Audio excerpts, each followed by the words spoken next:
Hey, weight loss surgery peeps. This is my second try at this video. We did one in the car after we did our hour walk for the day, and the doggy boy was being impossible. He was whimpering and whining and just being causing all kinds of confusion and consternation and noise, so I decided to redo it. Sorry I'm a little late. I usually do my videos on Friday since that's my weigh-in day now for the Quest to Wonderland. No, we have changed the name from the Summer Quest to Wonderland because we figured out that most of us aren't going to hit Wonderland by the end of the summer. I'm still trying. I delayed my video for a funny reason that I'll share with you at the end. Basically, on Friday, I weighed in at 215 pounds. Woohoo! I lost 5 more pounds since the week before. And let's see, I started this journey, to give you my numbers, at 280 pounds when I started my pre-op diet. On the day of surgery, 2 weeks later, I was 262 pounds. So as of Friday, I had lost a total of 65 pounds since the beginning of the whole thing, and I am happy about that.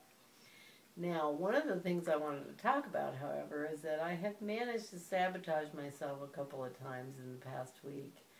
The trigger food is usually popcorn.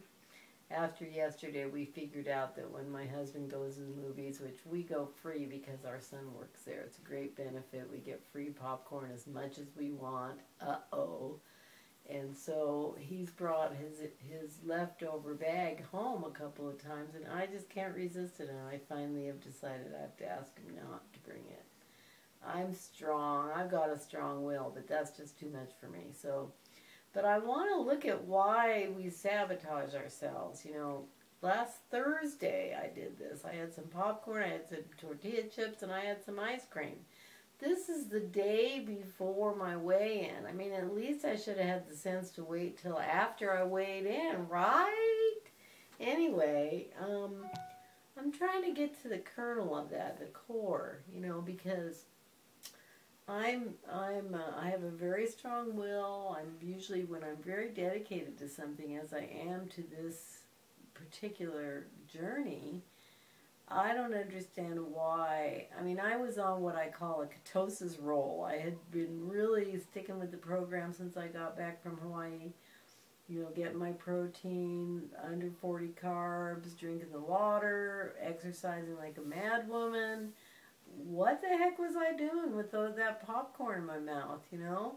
And what triggers that, or what makes us do that kind of thing? Now, one of the things that came up for me that I thought about yesterday, because I did it again yesterday, especially with the popcorn, is that sometimes it is trying that I can only eat like this much and I'm stuffed. You know, like even when there's something wonderful that we're about to eat and I have my little bit, and at first I'm thinking, wow, you know, I want more.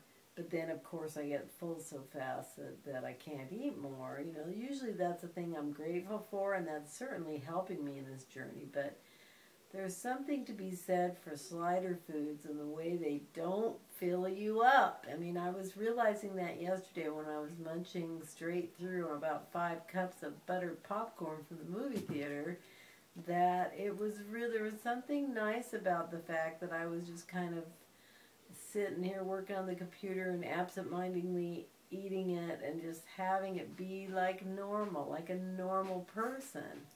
And that's something I miss sometimes, you know, because I'm not, I mean, I'm always all too conscious of Thumbelina, my tiny tummy. She basically runs things around here, and it was just nice kind of just hanging out, munching on some popcorn, doing something, you know, and that's something that's really lost to us, except for if we eat slider foods, which we don't want to make a habit of because we're here to lose weight, right? So that was one of the things that came up for me, and I'm also just trying to see in general, you know, why the self-sabotage, where that's coming from, and how I can head it off and nip it in the bud.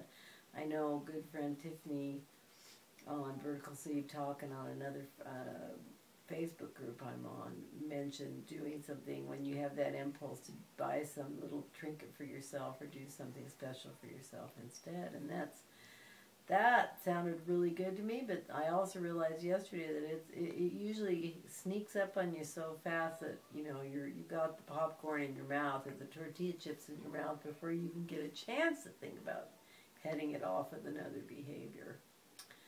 So, but I'm very happy. I'm happy with my progress. I've seen my doctor for my 3-month last week, and he was thrilled.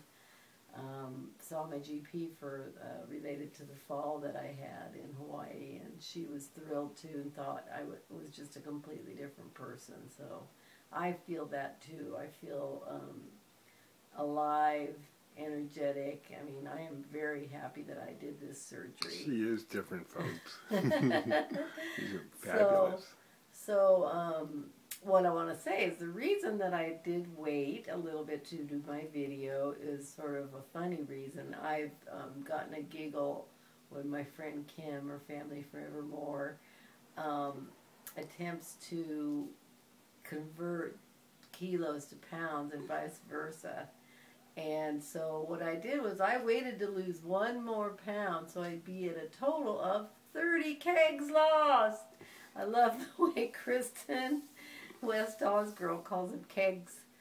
So I figured 66 pounds equals 30 kegs. It's an easy conversion, and I can announce to all my friends in Europe and Australia and New Zealand that I've lost 30 kegs. Woohoo! 66 pounds gone now since I started this journey. Well, my phone's ringing, and so that's a good time for me to say I'll be back soon. Bye-bye.